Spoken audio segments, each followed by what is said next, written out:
Bienvenida, bienvenido a mi pequeña librería. Aquí podrás encontrar entrevistas, presentaciones de libros y diálogos literarios.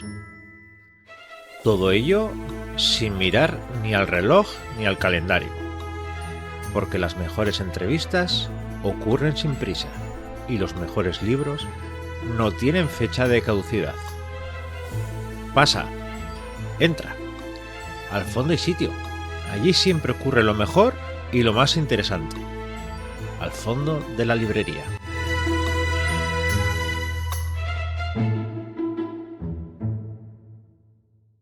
Muy buenas tardes, noches. Bienvenidas y bienvenidos a un nuevo capítulo de esta pequeña librería. Hoy la hemos abierto para traer a dos maravillosos autores y para hablar sobre un tema que me fascina. Ya sabéis que aquí de vez en cuando vamos montando mesas literarias y hoy vamos a hablar sobre la juventud en tiempos distópicos. Cuando un poco con el gran García Márquez y bueno, en tiempos de cólera, nuestras novelas, algo de amor hay, no mucho. Cólera hay bastante, algunos personajes, pero sobre todo esa idea de la juventud, esa idea de la distopía. Por un lado, el jurado, que es y ya está. Por esto se puede decir de ella, además autora, de divulgadora, de todas las cosas que hace. Y aquí quiero que hable sobre todo de su novela Limítrofes. Limítrofes, que trata precisamente sobre un personaje principal en un mundo muy distópico, poderes o de vez en cuando, y descubriremos que hay mucho sobre lo que hablar en novelas sobre poderes. Gracias por estar, Cris. Muchas gracias por invitarme, gracias. Y por otro lado está Carlos Rubio Palau, que también ya ha estado por aquí. Hablamos sobre la segunda parte, que serían Los hijos de Titán. Antes, los hijos de Titán y los niños elegidos, la primera parte, y precisamente habla mucho sobre eso. Habla sobre qué pasaría si hubiera poderes en el mundo, sobre todo en un mundo en el que los que tienen poderes no son más que marionetas para conseguir unos fines de alguien que decide todo, y como podéis ver, por desgracia, bastante realista, casi costumbrismo, que no fuera por los poderes. Pero muchas gracias, Carlos, por estar por aquí. De Hola, nuevo. hola, ¿qué tal a todos? Muchas gracias a ti. Ya, vamos, me ha encantado el resumen que has hecho. Te voy a llamar para la sinopsis de la tercera. Perfecto. Sí quería hablar primero, daros las gracias porque en esta época tan dura que estamos viviendo esta semana, terrible, terrible, cercana, lejana, que aunque no estamos y tenemos, pero me ha servido mucho para desconectar, volver a vuestros mundos. Y dices, qué bien, para desaparecer de un mundo que es terrible, voy a sumergerme en mundos terribles, está bien. Pero por suerte, en estos mundos puedes cerrar la página, puedes cerrar el libro y decir, el mundo es diferente. Cuando ves todo lo que pasa a nuestro alrededor, pues igual no podemos hacer. Pero eso es las de los libros, ¿no? Y sí, lo primero que quería comentar, que en mi mente, sois una mente colmena, como le pasaba en Bionautas a Chris, y habéis creado dos novelas muy diferentes en un mundo muy similar. Porque si cogen las dos novelas, existen grandes corporaciones, existen jóvenes con poderes y existe gente que se quiere aprovechar de esos jóvenes con poderes para conseguir que su gran corporación reine por encima de las demás y se convierte, vamos, lo más poderoso. Suena un poquito todo eso también es muy del mundo actual. Y la primera pregunta es obvia.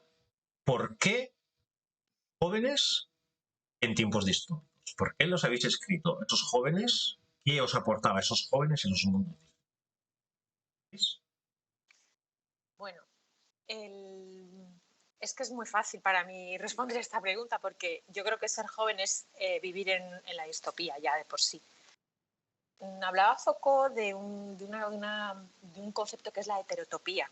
que es un concepto así como muy, eh, parece como muy erudito, pero en realidad lo que él hablaba era de esos lugares que son como universos dentro de universos, o donde chocan dos mundos, o donde parece que el mundo es de una manera, pero los cuerpos que lo habitan son de otro. Y ponía, por ejemplo, eh, lugares como, por ejemplo, un cementerio. Un cementerio es un lugar de no vivos, que es algo raro, o las instituciones mentales, o las prisiones, o los jardines botánicos, porque en los jardines botánicos hay plantas de todas partes del mundo y realmente no deberían estar ahí. Entonces, me parece que ser adolescente y ser joven en nuestra sociedad es un poco estar vivir en una heterotopía, porque no existe un lugar claro para este tipo de personas, porque me estoy incluyendo, pero no se trata de niños, no se trata de adultos, es una cosa, son personajes en un espacio liminal entre ambos mundos. Cuando tú eres joven y te tratan como a un niño, pues realmente no quieres ese trato, pero de la misma manera cuando te tienes que funcionar o tienes que actuar como un adulto, muchas veces no sabes cómo hacerlo porque aún no tienes la madurez o no tienes las herramientas o no, simplemente tienes la experiencia vital para enfrentarte a ciertas cosas o para saber hacerlo. Entonces es un poco como que te encuentras eso entre dos mundos. Entonces es muy fácil sentirte, yo bueno, lo digo por experiencia propia, sentirte como fuera de contexto, que está todo como en contra tuya, que nadie te comprende, y eso es realmente muy distópico. En las distopías tenemos a alguien que lleva, que controla, ¿no? que tiene el control de la situación y que no eres tú, y que te obliga muchas veces a hacer cosas que tú no quieres hacer, y eso es un poco lo que sucede cuando eres adolescente y cuando eres joven.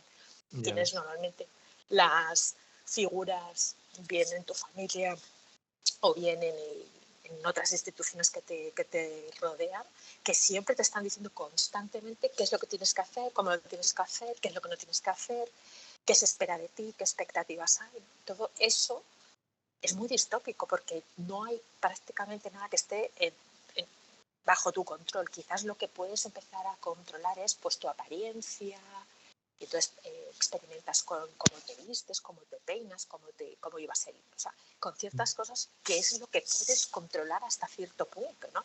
Y luego hay algunas cosas como tu grupo de amigos que hasta cierto punto puedes controlar. Yo creo que eso es por lo que no solamente apelan tanto las distopias a los jóvenes que las leen con mucha avidez porque creo que se ven representados muchas veces en ellas, y creo que también, de la misma manera, los autores y autoras utilizamos las distopías con personajes jóvenes porque como que casan muy bien en ese sentido. No sé lo que Mm. Carlos pensará al respecto.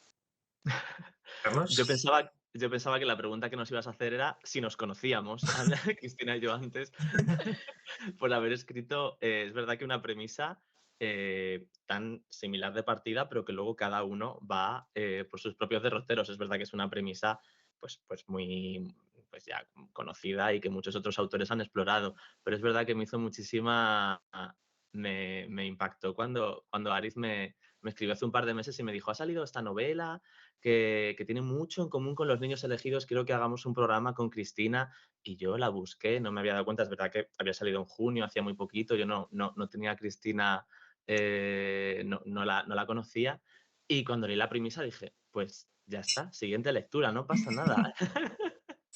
Y, y me ha encantado porque es verdad que hay muchísimos paralelismos dentro de que son novelas muy diferentes y exploran, pues eso, hay 4 o 5 cosas, vasos comunicantes de aspectos que luego cada uno van hacia lo suyo.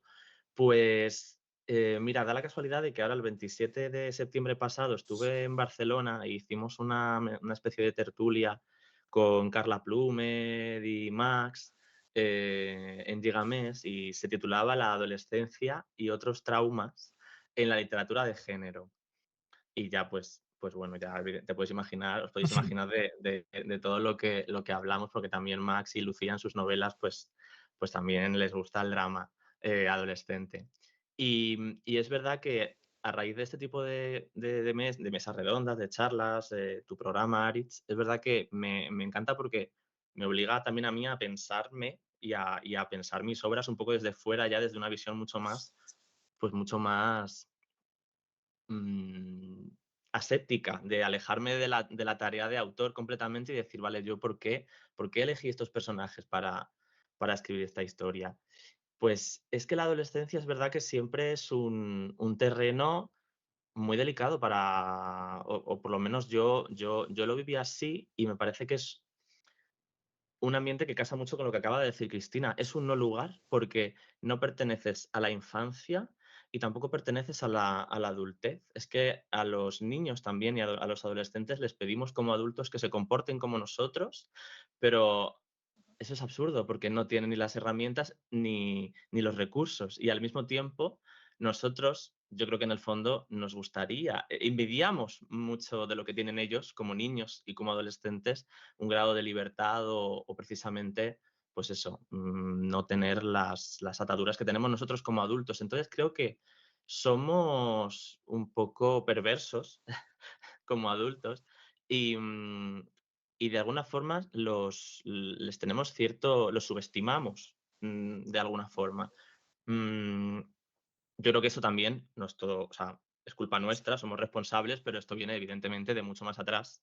Y ya cuando me pongo yo a pensar que somos pues un poco nuestro modelo de sociedad, un poco hija del romanticismo y de la ilustración, es que no hace falta irse muy lejos porque Kant en el manifiesto de la ilustración la define como la salida de la minoría de edad del hombre. O sea, ¿qué pasa? Que ser menor de edad es algo malo. Parece que dejar de ser menor de edad es lo que le da al hombre Mm. el ser, el tener pensamiento crítico, todas estas cosas. En fin, todo esto es una marabunta de ideas para decir que yo creo que la adolescencia y la infancia es algo que envidiamos y de alguna forma echamos tanto de menos precisamente por su multiplicidad. Es un terreno súper fértil y en el que todos los caminos están abiertos. Y eso es lo que luego yo creo que de adultos, eh, de alguna forma echamos en falta. Son muchísimas cosas las que nos echamos encima. Entonces, a mí como material de partida para una novela, ya sea distopía o sea cualquier otra, me resulta muy interesante, porque los personajes todavía no han decidido qué quieren ser, y entonces la capacidad de juego me parece muchísimo mayor. Mira, yo cuando planteé este programa, yo soy muy mal. En el programa anterior traje a dos especialistas a presentar un libro de Las voces del silencio que justo habla desde el punto de vista tanto médico como lógico. Pues la adolescencia, en este caso, sobre todo se centra mucho en las redes sociales, pero habla sobre cómo funciona la mente. Yo fui cogiendo apuntes para luego. Entonces, me sirvió mucho también para cuando analizaba estos últimos días vuestras novelas, me he dado cuenta que una de las cosas más importantes que tienen los adolescentes es ellos hablaban de un cerebro que les acompaña, quién es esa persona de referencia que tienen en el proceso de crecer hacia la madurez. Claro, los dos lo que habéis hecho es apartar de lo que suele ser lo más natural, que suele ser apartarlos de los padres, suele ser apartarlos de esa figura que se supone que es la que suele enfocar los valores del niño, pues, puede ser. Y los dos en sí tenéis cierto personaje visto de alguna manera que tiene esa figura del cerebro. Y es ese personaje que le protege allí donde está y que es casi como su madre, sin ser su madre, y que le protege de una manera compleja. En tu caso, Carlos, me costó encontrar cuál era ese referente y me di cuenta que todo el sistema era el referente de esos niños. Cuando se enfrentan, porque yo siempre he dicho que hay algo que me fascina de esa primera novela, que es ese juego que haces con la caverna de Platón y todo eso. Claro, uno de los mayores retos que tiene todo adolescente, y una de las mayores complicaciones que tiene todo adolescente es rebelarse contra esa figura, contra ese cerebro que le guía. En tu caso, por ejemplo, sería ese estamento que les está educando, ese estamento que les supone que les protege, les ayuda, les alimenta y les ayuda con sus poderes. Y te das cuenta que al final, claro, cómo ellos se van a enfrentar a ese gran estamento cuando todo está construido para que su referente sea el estamento. Entonces, al final tenéis una estructura, ya hay que decirlo, en la que tenéis un personaje que es el referente de esos seres cuando sabéis desde el principio, creando vuestras novelas, que vais a jugar con separarles, enfrentarles a esa idea, un poco esa idea de la adolescencia enfrentándose a los padres y sabiendo los límites. Pero claro, en vuestro caso, todavía más allá, todavía bastante más allá.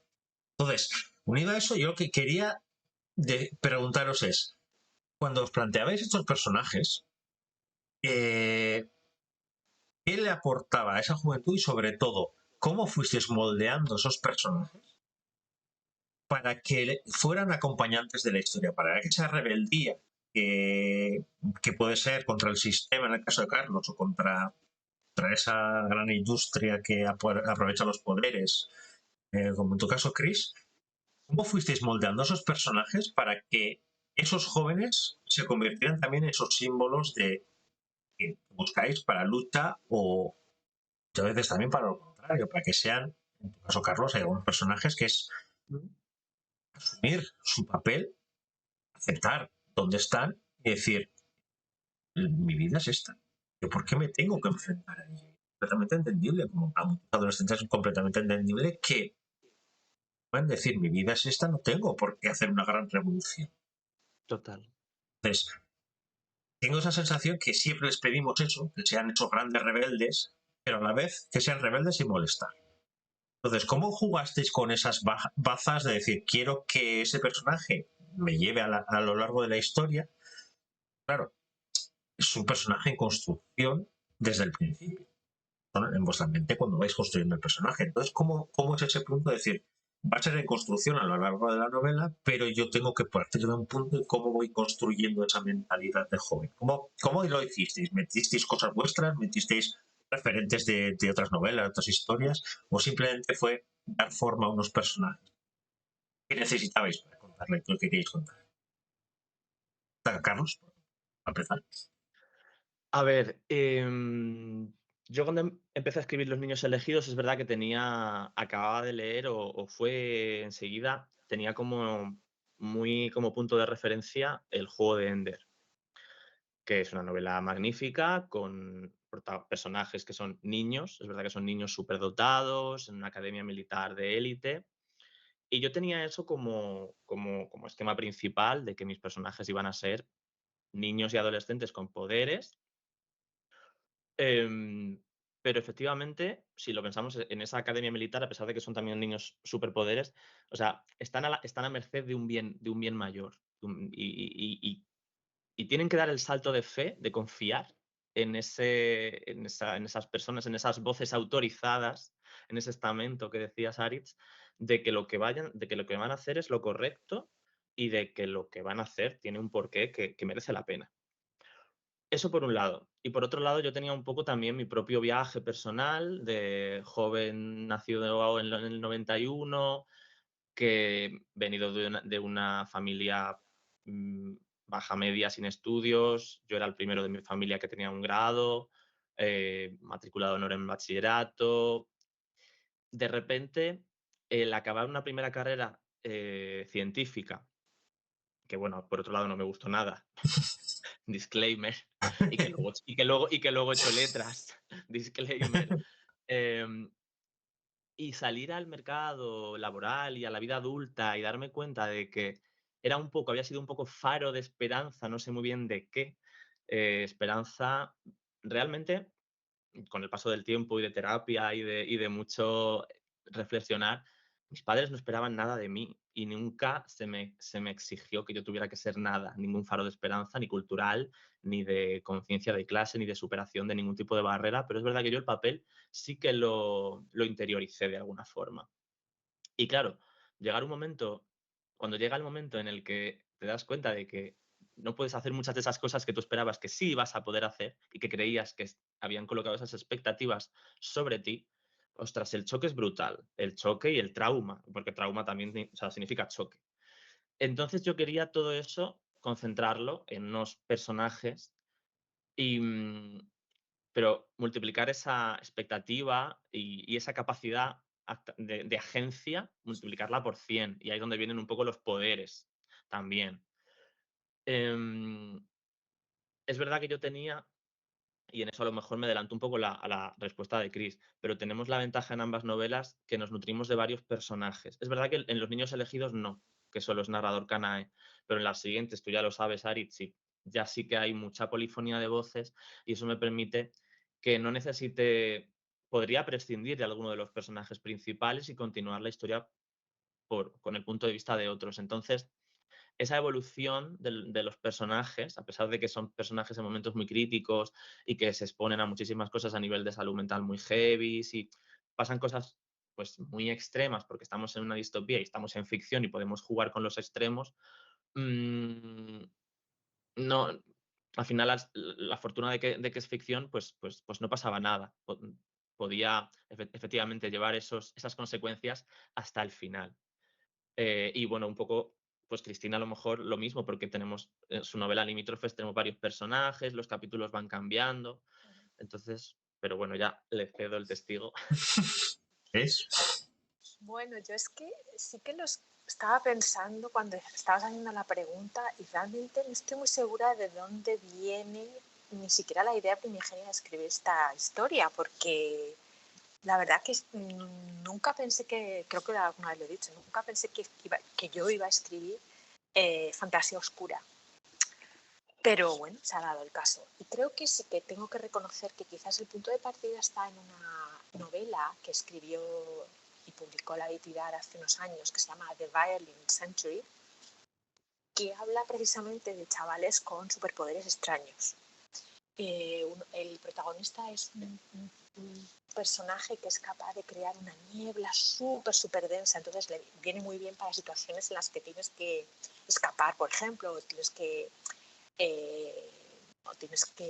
crear una situación ¿cómo se dice en español? Diverse, o sea, que la atención de la gente se disperse porque quieres que se centre en otras cosas, ¿no? Y en su caso es una ucronía que sucede después de la Segunda Guerra Mundial y son como personajes que son mutantes, tanto que tienen como digo, poderes así extraños y que algunos son del bando aliado y otros de los nazis. Entonces es interesante porque plantea una situación histórica de alguna manera, pero desde otro punto de vista. Me acuerdo hay un personaje en concreto que a mí me parece más aterrador que borra a las personas. O sea, no sé cómo, no me acuerdo si era tocándote o concentrando su atención en una persona y la borra, o sea, la borra del mapa. Ya esa persona no existe, me parecía súper interesantísimo, ¿no? Entonces empecé a pensar en que a mí me encantaría escribir algún día alguna novela que tuviera que ver con superpoderes, pero que no fueran superpoderes de correr muy rápido, ser muy fuerte, o sea, lo que estamos un poco acostumbrados, salirme un poco de lo que había visto hasta entonces. Y me parecía que las premisas, la premisa de la Avitidar era interesante porque proponía poderes un poco distintos y como muy existencialistas, ¿no? Es como muy interesantes. Me parece que eran mucho más interesantes que lo de correr o de... No por nada, sino porque creo que se les puede sacar mucho jugo. Y me parece que además, al concentrarlos en gente joven que se está formando como persona, es un poco lo que decía también Carlos, da mucho juego, eso da mucho juego porque no sabemos por qué camino van a tomar, si pueden de alguna manera... Bueno, o sea, es la ilusión que tenemos nosotros, puede ser que tomen el camino del bien, ¿no? Y se convierten en superhéroes, ¿no? Pero como yo digo muchas veces cuando me preguntan, vale, sí, hablamos de superhéroes cuando hablamos de limítrofes, pero realmente no son superhéroes, o sea, no hacen nada heroico. Estos personajes son personajes con superpoderes que hacen cosas. ¿Y qué pasa cuando, qué es lo que a mí me interesa, qué pasa cuando no tomas el camino ese heroico del bien, de hacer el bien a pesar de todo y incluso sacrificándote, cuando eso no es lo que sucede? ¿Qué pasa, no? Eso es lo que a mí me interesa, porque, por ejemplo, uno de los superhéroes que más me interesa, bueno, la verdad es que los que más me interesan son todos los que son muy narcisistas y psicópatas, como por ejemplo pues Iron Man, que es un vendedor de armas, el tío, y bueno, es que realmente es muy psicópata y muy centrado en sí mismo y tal. Igual pasa un poco como con Batman, ¿no? Que es también una persona con muchísimos traumas, y pues este tipo de personajes a mí me interesan más que otros superhéroes, ¿no? Porque creo que hay una mayor riqueza, hay muchas cosas de las que tirar, muchas cosas que se pueden explorar. Entonces, a mí me interesaba contar con un personaje joven, porque como además no sabe su origen, no conoce su origen, al ir desentrañando precisamente su origen, se podría contar toda la historia, ¿no? De alguna manera. Entonces, sí que es verdad que cuando tienes un personaje joven que se está definiendo como persona, es un poco lo del camino del héroe, le vamos acompañando, el Virtus Roman que es el paso de la niñez hacia la edad adulta. Como lo estás viendo en plena transformación, da muchísimo juego a la hora de la acción, porque pueden pasar muchas cosas, vemos sus decisiones, cómo reacciona, y eso siempre es mucho más, en mi opinión, rico, o bueno, no tiene por qué ser más rico, pero a mí me parecía que para esta historia en concreto ofrecía un abanico de posibilidades muy grande, y me interesaba precisamente ver esa transformación, esos cambios, ¿no? Que muchas veces son muy estáticos, incluso en las páginas de los cómics, en los superhéroes, a mí me parece que, a pesar de que son maravillosas, son como muy estáticas, porque los vemos, cuando hablamos de superhéroes, no sé si hablaremos de este tema, pero son como arquetipos, ¿no? Son arquetipos, y el bueno, el malo, y bueno, a veces el bueno se hace malo y el malo se hace bueno, pero es como, los papeles son muy claros, ¿no? Y a mí que haya personajes, precisamente por eso se llama limítrofe la novela, porque están ahí como en el límite. Están en el límite entre la locura y la cordura, entre el bien y bueno, no se sabe muy bien si son villanos, héroes, muchas veces, y esas dualidades, o incluso no dualidades, sino ese espectro, porque muchas veces no es nada blanco y negro, sino que hay muchos grises. A mí eso es lo que me interesa, y es lo que he intentado explorar un poco con esta historia, con este personaje. Bueno, personajes. Sí, mira, me das perfecto pie a hablar de la pata de las cuatro que quería hablar en la mesa, que es sobre los poderes. Porque tengo la sensación, ya te digo, después del filtro de que he estado hablando durante este mes sobre la adolescencia, sobre el proceso que pasan y así, que vosotros hacéis plasmáis de una manera maravillosa lo que es en realidad esa adolescencia y esa juventud, porque les dotáis de unos poderes, les hacéis creer, muchas veces nos ha pasado a los adolescentes, que podemos con todo, que somos capaces de enfrentarnos a todos los problemas, que somos capaces de no tener superpoderes. Ojalá, bueno, depende de cuál es. Chris, después de ver tu novela, yo creo que hay que darle otra vueltilla a eso de que todos queremos superpoderes. Pero sí que de repente te das cuenta que esas esperanzas, como decías tú, Carlos, en la adolescencia, ese momento que dices, o la juventud, en la que empiezas a salir del mundo, empieza tu cerebro a evolucionar, se pegan el gran sopapo con la realidad. Y eso yo creo que en vuestras novelas se plasma de maravilla, porque no hay mejor manera de mostrarlo que decir personas que se supone que tienen esos grandes superpoderes, que son superpoderosos, de repente se dan cuenta que de poderosos poco y que son simplemente marionetas, son simplemente seres de los que aprovecharse. ¿Cómo fue en vuestro caso ese momento en el que tuvisteis que decidir qué poderes otorgar? Porque claro, lo que decías tú antes, Chris, tenemos muchos arquetipos de superhéroes, tenemos, en cuanto nos dicen un poder concreto, si decimos velocidad nos va a venir una imagen de uno concreto, si decimos tecnológico otro, si decimos Entonces, ¿cómo fue ese proceso de decir, vale, quiero darles poderes, pero no quiero que cuando hable este personaje tengamos la imagen de que está hablando, yo qué sé, Iron Man, o que esté hablando, no, sino que esté hablando mi personaje? ¿Cómo fue esa decisión de decir, vale, son poderes, pero a la vez quiero darles personalidad? Eso más Los dados, y luego extremos. Carlos, y luego Carlos en tu caso, que sí pueden ser más unidos, y luego te das cuenta que no es para nada. En el caso de, bueno, del personaje principal, Muro Laszlo, porque tiene dos nombres,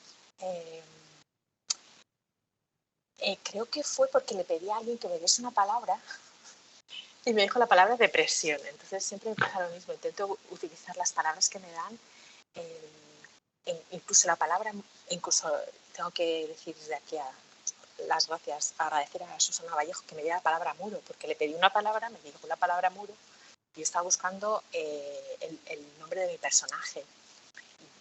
Ella me dijo muro, lo tuve que usar. Es un poco un método que utilizo a veces, porque no sé si le pasa a otras personas, pero como se me cruzan tantas ideas al mismo tiempo, la única manera a veces que tengo de tirar de un hilo es que alguien me diga una palabra o me dé algún como o que yo me fije en algo en ese momento y pueda yo, porque si no es muy complicado. Bueno, en total, que alguien me dio esa palabra y entonces yo pensé, bueno, la depresión es terrible, es una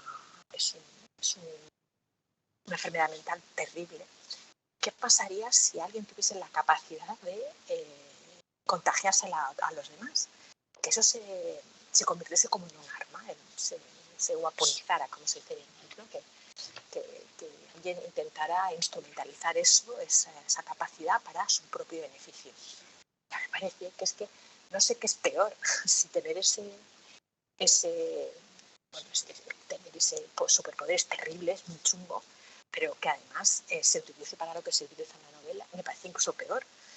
Entonces era ya como, ¿qué puede ser tan...? O sea, me parecía que era lo más chungo que se me ocurría en ese momento. Yo quería algo así. Y luego, también es verdad que los otros superpoderes no son quizás tan chungos, pero bueno, hay uno en concreto también, me parece que si yo lo pudiera tener, me encantaría, que es el de poder hablar cualquier lengua, que eso no me parece que sea letal en sí, puede ser utilizado con esos fines, pero sí que eso sí que es un poco más biográfico, ¿no? Tiene que ver con todos los idiomas que he tenido que ir aprendiendo y que me gustaría aprender.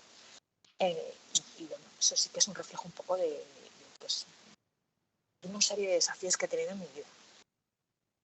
Y en realidad yo creo que cuanto más letal es el poder, más interesante muchas veces, pues, bueno, en mi caso por lo menos, más interesante es el dilema que se le presenta al personaje cuando se da cuenta de esa letalidad, cuando se da cuenta de esa aplicación o cuando vive, cuando como despierta de la situación en la que se da cuenta de que está siendo utilizado.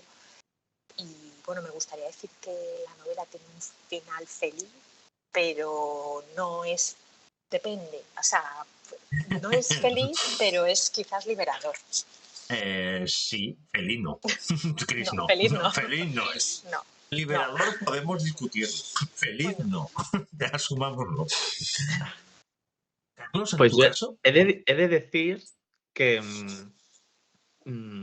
me leí Limítrofes hace un mes y medio, cuando Aritz me dijo que teníamos la tertulia, y me sorprendió el pozo que hay, un poco pesimista, duro, muy duro, del arco de los personajes, al mismo tiempo de que me pareció perfectamente lógico y era lo que la historia pedía. Y de hecho, vi cierto reflejo en mi propia manera de llevar los arcos y las historias en mi saga, y que mucha gente me echa en cara porque dice, jolín, es que eres durísimo con los personajes, Sí, que sepas sufren que Max está por aquí escribiendo que a ver lo que lloramos, a ver si eso no importa.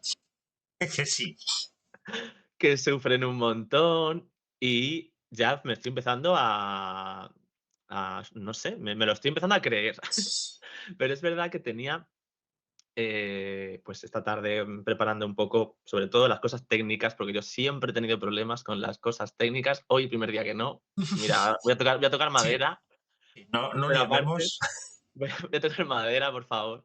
Pero aparte, pues he cogido el libro, digo, ay, digo, el final acababa mal, limítrofes, y le he echado un vistazo, y justo es lo que acabas de decir tú, Chris, que no es tan, mi sensación era de un final, sí, triste, pero es verdad que hay una puerta, bueno, tiene, no es tan sencillo como, no es tan maniqueo, no es tan maniqueo como decir acaba mal o acaba bien. Lo cual, pues genial. Eso es, los mejores finales son así. Entonces, a ver, los poderes, por centrarme.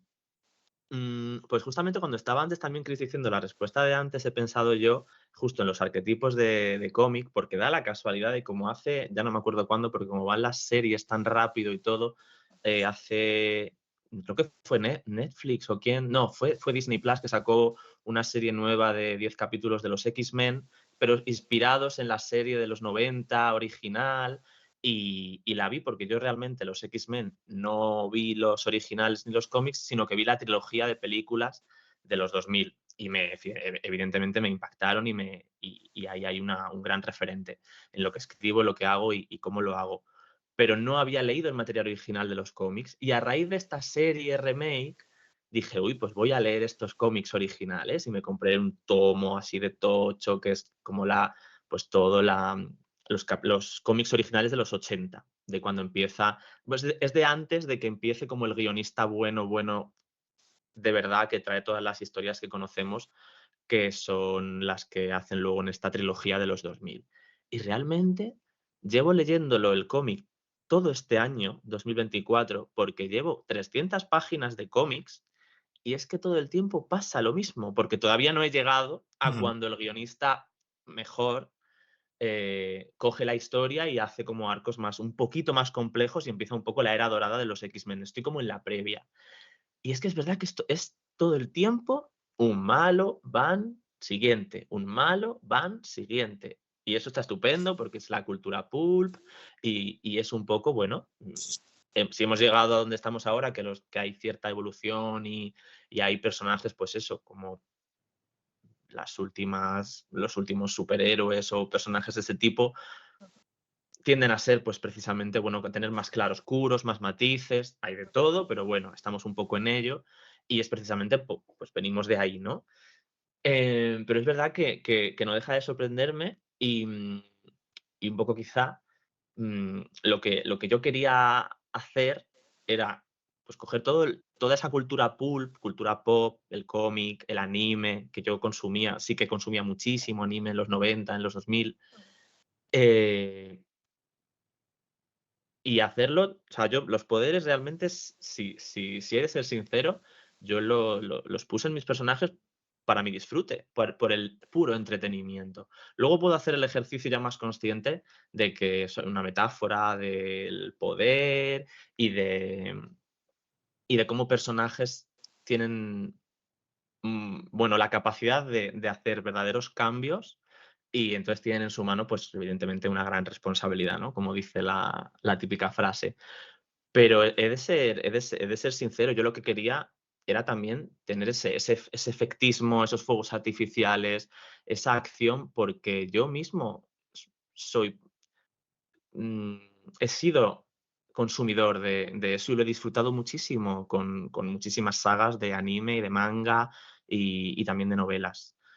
Em, pero al mismo tiempo, luego, cuando he estudiado literatura y ya he estudiado más cosas y he leído y evidentemente llegan estas tertulias y hago el ejercicio más teórico de pensar qué he escrito, pues hay un pensador español que es Eugenio Trías, que es uno de los pensadores hispanos más importantes después de Ortega y Gasset del siglo XX, probablemente, y él en la novela Lo bello y lo siniestro reflexiona sobre la idea de sublime.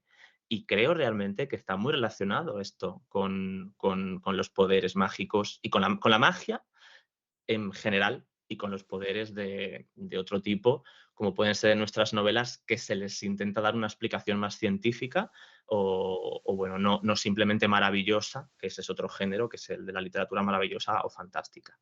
Y en ese sentido, pues también creo que ha funcionado en mí así, como siempre, tanto como consumidor como escritor. Creo que mis personajes que experimenten esa fantasía, esa ilusión de esa cosa fantástica e incognoscible de un poder supremo, de un poder muy, muy fuerte y muy inexplicable, también nos acerca a la idea de lo bello y lo sublime. Y en ese sentido, pues nos sentimos totalmente, se crea esa suspensión del yo que dice, dice Eugenio Trías, y es como se hace lo infinito un poco finito. y, y eso es lo que yo creo que teóricamente me pasaba a mí de pequeño, viendo Pokémon, viendo Digimon, viendo Evangelion, viendo Dragon Ball.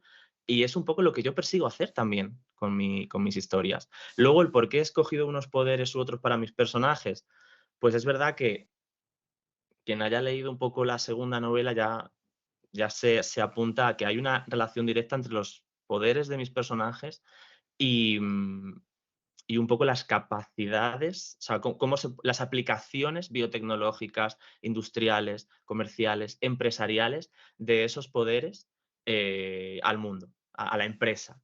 Entonces creo que, o sea, se va a entender, se va a explicar que Nación, que es la que está detrás de estos niños elegidos con poderes, ha potenciado que haya niños elegidos con poderes que pueden explotar más fácilmente, como es la electricidad, el viento, el agua, el hielo, el fuego. Son los elementos, pero también son poderes fáciles de convertir rápidamente en rendimiento, en energía, en julios, en vatios.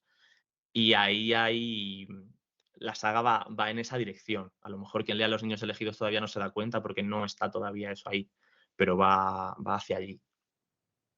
Que hemos quedado para el guión, porque la siguiente pregunta va muy al hilo de parte de lo que has dicho. Luego hablaremos de esa parte de industria, de la distopía en sí, del escenario. Pero sí quería, antes hablabas de cómo esos poderes que podían unirse a la magia. Eh, Claro, cuando hay un sistema de magia en la fantasía, siempre solemos hablar sobre el sistema de magia, cómo funciona, el precio de la magia, el cómo es todo. Cuando os enfrentasteis a los poderes, ¿pensasteis también en algo así? ¿Pensasteis en un sistema de poderes? ¿O pensasteis más en poderes más que en un sistema general de cómo funcionarían los poderes en... Carlos, ya que estabas hablando. Pues, a ver, como tal un sistema, no, en mi mundo no. A ver, ¿cómo respondo esto? No, digo porque siempre tengo la sensación, cuando hablamos de superpoderes, sobre todo con los grandes superhéroes, así, Sí, que es sí, que sí, dices sí. que luego le tienen que poner ese puntillo que la kriptonita o algo así, que dices, se nos ha ido de las manos, porque dices, Claro, es tan poderoso, que dices, sí. es que ya no tiene gracia. Es que ya es decir, es que sé que va a ganar siempre, sé que nunca va a tener un problema, porque sé que es perfecto. Entonces, ¿cómo lidiasteis con esa parte de decir, vale, si tienen superpoderes serían muy superiores, teóricamente, pero a la vez, claro, hay que pensar otro tipo de cosas para que no se conviertan en esos seres hiperpoderosos que podrían con todo, sobre todo sabiendo el trasfondo que hay detrás de Pero es que también, precisamente por tener esos poderes, son las personas más vulnerables de mis novelas. Son el objetivo, son la diana de de los verdaderos poderosos, que son los que rigen un poco cómo funciona el mundo y el sistema. En este caso, como es Nación, que es la que se encarga de, en principio, velar por los intereses de estos niños elegidos, pero luego descubrimos que lo que les interesan son sus propios intereses y nada más. Que en este caso, lo que acabo de decir podría suscribirse a Limítrofes perfectamente, Sí, sí. porque ahí hay un trasfondo de crítica al hipercapitalismo, al Sí, sí. capitalismo Luego iremos por ahí porque Sí. es una de las grandes lecturas de vuestras novelas que a mí me fascina. Entonces, es verdad que en mi caso, yo como tal, y es verdad que es una crítica que yo mismo me puedo hacer a mí mismo, me es muy fácil y seguro que si lo hago, o sea, el caer en el Deus ex machina es muy sencillo porque es verdad que son poderes. Si Kanae lanza rayos, pues bueno, pues se puede cargar el mundo. O sea, no hay como tal un mecanismo de decir, pues Kanae puede lanzar 8 rayos al día. Pues no, eso como tal en la novela no existe. Yo creo que la propia idiosincrasia, la humanidad del personaje es lo que hace de límite a sus propios poderes, creo. O sea, Sí, pero, y va a pasar con todos los niños. Creo que le pasa con todos, o sea, creo. pero yo creo que además no solamente va a ese límite, sino que al final el límite lo marca todo el entorno. Al final el límite lo marca lo que decías, que son productos, son que tienen un fin. Entonces, mientras seas útil, ahí está tu poder. En realidad su poder no son los rayos, su poder verdadero para naciones, ¿cómo puedo aprovechar eso? Y en el momento que no pueda aprovecharlo o que salga otro que pueda crear esa energía de otra manera, lo voy a desechar. Entonces, al final te das cuenta y dices, sí, son súper poderosos, son simples Son recolectores de marionetas. productos, sí, son Sí. simplemente el crear lo que ellos quieren. Fomentar no fomentan esos poderes, porque si no fomentan, porque decir, porque lucharemos contra un enemigo de manera más hábil y más útil, sino simplemente es decir, ¿qué me es más útil a mí como sistema? ¿Qué puedo aprovecharme más de estos niños? Y ese es en realidad, tan poderosos para ellos es precisamente lo contrario, es lo que les limita a ellos como personajes. Terrible el darte cuenta de que lo que se supone que les están fomentando, en realidad te das cuenta que es una trampa, una ratonera Es, del botoncito de que te doy premio, tú vas subiendo tu dopamina, pero en realidad te das cuenta que no es por tu bien, es por el mío. A mí no me importas tú. tal cual, sus dones son al mismo tiempo su mayor condena. Por eso, Entonces, entonces, por eso, en tu caso, no hace falta ese sistema, porque el sistema en sí está montado para que esos dones sean la gran maldición de los personajes. Lo duro es lo que podríamos soñar cualquiera, lo que dices tú, viendo Pokémon, viendo. No hace falta que nos reconozcas. Tantas veces que eres mucho más joven que nosotros, pero bueno. Eso de que yo no vi los X-Men de aquella época, yo sí lo vi. Pero sí es verdad que al final te das cuenta y dices, no, es que es una gran trampa, es un trampantojo terrible en el que hay una gran academia de cartón piedra, no te importa, la verdad es la que está detrás. Y esos poderes es simplemente, eso es. Yo siempre me acuerdo de una frase de una canción de Silvio Rodríguez, es cuánto vendes, cuánto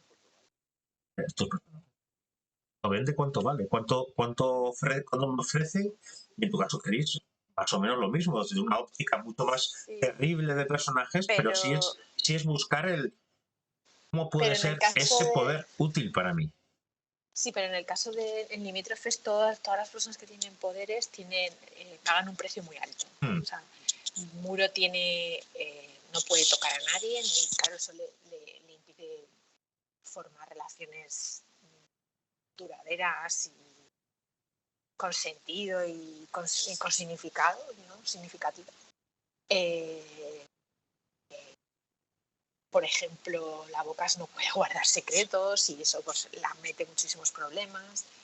ETC tiene muchas dificultades porque tiene problemas para entender el mundo, porque el mundo no está hecho tampoco a su medida, aunque es quizás el más poderoso.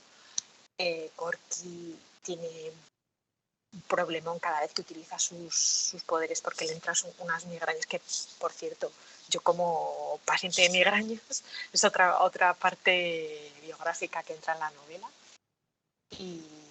Pero es que además todos los demás, si pensamos por ejemplo en Taiyun, su poder también es querer mucho a una persona y perderla. Nina es obsesionarse con una idea. Tlotlo es dejarlo todo por perseguir una idea, pero al final bueno, pues perderse también y llevar una vida aquí entre nos de mierda por llevar a cabo la misión que cree que piensa que se le ha encomendado, ¿no? De alguna manera todos son prisioneros y todos tienen que pagar unos precios muy fuertes por tener esos poderes. Y además yo creo que lo curioso es que no sé hasta qué punto yo creo que no son conscientes muchos de ellos de lo poderosos que son, porque los más poderosos son casi los menos nocivos. Los que pueden bloquear los poderes de los demás son quizás los menos cuestionables desde un punto de vista moral. ¿no?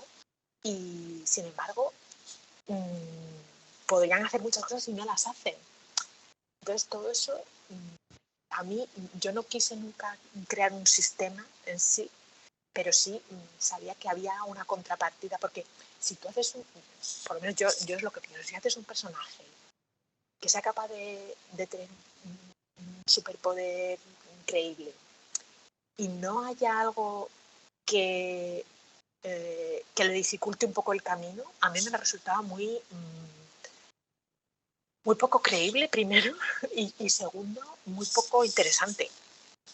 O sea, hacer a alguien absolutamente indestructible o todopoderoso, a mí no me interesa crear como semidioses, a mí me interesa crear gente con problemas muy chungos, ¿no? Entonces, creo que es un poco también lo que sucede en la vida, y creo que también lo comentamos cuando hablamos de Limítrofes la última vez que estuve aquí, que yo me fijé para crear esto más que en los superhéroes de cómic, que también. Yo me fijé mucho en los centros de entrenamiento para atletas jóvenes, que era un poco lo que a mí me sigue llamando la atención, que sigamos permitiendo que eso exista. Porque creo que es que no se hace ningún bien a la infancia ni a la adolescencia, empujándoles a hacer cosas que realmente son, yo creo que muy cuestionables a esas edades, ¿no?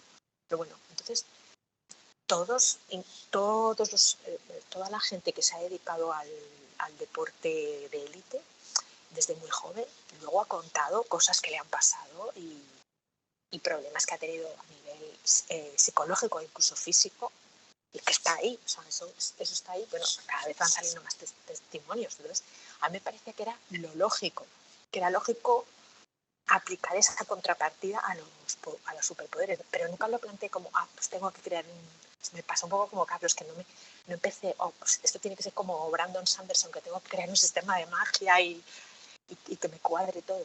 Yo eso no lo pensé así, pero sí que vi que para darle credibilidad y incluso para la historia, para crear conflictos, porque los conflictos al final es lo que mueve un poco las historias, ¿no? Me venía muy bien eso, porque como te dije, no quería crear semidioses, es que eso no me interesaba, la historia no iba por ahí, iba por crear gente lo más creíble posible. Entonces yo creo que si a la gente no le colocamos esos conflictos, esos dilemas y esas posibilidades, ¿no? de que vayan hacia un lado o hacia otro, a ver cómo se comportan, no tiene interés lo que contamos. Entonces, sí. Y esto me va a dar pie a la tercera pata. Pero sí quería destacar que, por ejemplo, analizando vuestras dos novelas, me llama mucho la atención cómo utilizáis el punto de control de esos personajes. En tu caso, Chris es llevándolos al límite, destruyéndolos a conseguir que en esa madriguera se sientan terribles, se sientan que la labor que hacen es lo único que pueden hacer en esta vida, que son desechos, o sea, son seres que solamente sirven para eso. En cambio, en tu caso, Carlos, casi el caso contrario, o al menos durante muchas partes de tus dos libros, porque casi les crean una especie de jaula de cristal donde les están todo el rato diciendo que están premiando la excelencia. Están premiando los que más destacan, los mejores, esa puntuación continua, esa competición continua. Entonces, me resultó muy curioso cómo desde dos extremos completamente contrarios, desde mostrar la excelencia y mostrar no servir para otra cosa, desechos sociales, sino para esto, consiguen lo mismo, consiguen controlarles, consiguen tenerlos en una burbuja y decirles, este es vuestro mundo. Y esto es precisamente lo que me da pie a la tercera parte, que sería el ¿por qué una distopía? Porque yo aquí siempre he defendido, creo que con argumentos, el género es la mejor herramienta que existe de manera escrita para mostrar lo que quieres contar. Ya puede ser desde la fantasía, desde la ciencia ficción, desde el terror. El llevar al extremo ciertas cosas nos ayuda mucho a poner justo el foco donde queremos. Muchas veces que Yo siempre suelo pensar, de las novelas que más me marcó en su momento esa adolescencia que hablábamos antes es 1984. Parece una novela terrible, pero sin esas herramientas que te muestra de ese gran hermano, que hoy en día lo vemos y dices, pues es casi como una ucronía mal llevada, porque esas cámaras tenemos por cualquier lado, ese control podemos tener en cualquier red social, en todo lo que hacemos, pero ese extremo que lo lleváis vosotros también, en este caso con la distopía, os sirve para denunciar lo que muchas veces queréis denunciar en realidad en estas novelas. ¿Por qué os fuisteis a las distopías para hablar de esos temas? Porque al final hablamos de poderes, de adolescentes, pero hay mucha más carga en vuestras novelas que no quedarse en ese entretenimiento, que sería genial. Lo que antes hablábamos, de decir que pues hace falta también ese entretenimiento, ese disfrute. Pero tiene una carga de profundidad vuestras novelas. ¿Por qué fuisteis a la distopía para contar esa que queréis contar en contra de esos sistemas económicos de oligopolios, de grandes empresas que destruyen todo y son todavía más avariciosas y quieren aún más y más? ¿Por qué os fuisteis a la distopía para contar esa historia? Ah, yo creo que es un poco porque quizás es más sencillo de esa manera explicar las dinámicas que suceden en la historia. En un mundo, bueno, es que voy a decir una cosa, a lo mejor me equivoco, porque visto lo visto, yo ya me puedo creer cualquier cosa, porque muchas veces pensamos que estamos viviendo en una distopía. Pero bueno, si cuando hablamos de distopía estamos, o sea, lo que nos viene a la mente son estos sistemas en los que hay un férreo control, unas reglas que seguir, la gente está más o menos engañada hasta cierto punto y bueno, aparentemente todo está ok, pero hay mucha gente que se cuestiona el poder, quién lo ostenta, por qué nos hace hacer cosas. Yo creo que es algo que al final sucede también en nuestro día a día. O sea, estas son cosas que la distopía muestra quizás de una manera más exagerada de alguna forma, y entonces es más fácil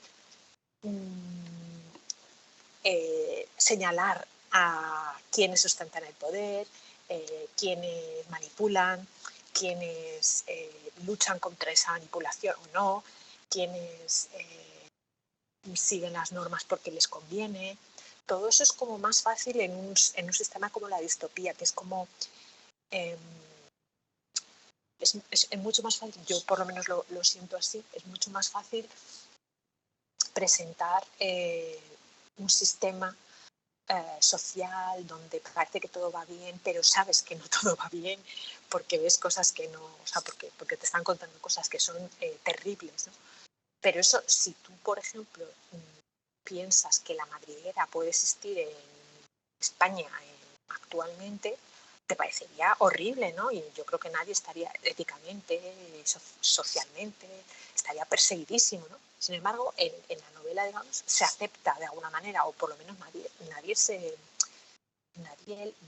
lucha en contra de ello, y existe esa ciudad como debajo de la ciudad, que es un poco la ciudad de los marginados, donde se echa un poco a toda la gente que no nos sirve, que no nos gusta, que no queremos ver, que queremos como meterla debajo de la alfombra porque representa lo que la sociedad piensa que es lo peor de sí mismos. Yo creo que todo eso en realidad, de alguna manera, existe también en nuestra sociedad, pero quizás no de una manera tan clara, porque a lo mejor sería demasiado obvio y sería demasiado obsceno y sería palmario y habría una condena social. Quiero creer que es así. Pero de alguna forma, como digo, hay algunas instituciones y algunos mecanismos y algunas estructuras que son un poco así, distópicas, en nuestro mundo. Estoy, como dije antes, pensando en esas instituciones en las que la gente muy, muy joven se les hace entrenar, bueno, cosas que a mí no me parecen ni normal que se le haga entrenar a una persona mayor, ya a una persona tan joven. Aquí la gente va a pensar que es que estoy en contra del deporte, y yo no estoy en contra del deporte, estoy en contra de un tipo de deporte, y de un tipo de deporte dedicado a la competición, a la alta competición. Entonces, creo que al final las distopías lo que hacen es poner el foco en esas cosas que nos chirrían en nuestra propia sociedad, pero que quizás exagerándolas y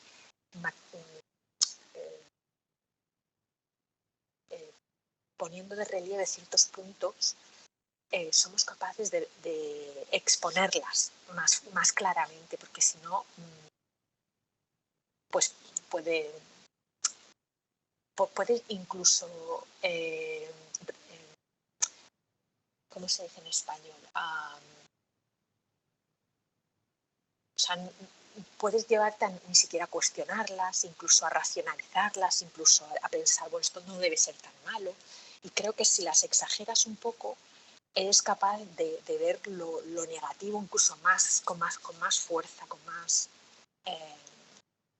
más luz. Entonces, eso es lo que yo creo que nos permite, de la misma manera que las antiutopías nos permiten otras cosas, o no sé, ¿qué Sí, piensas, Carlos?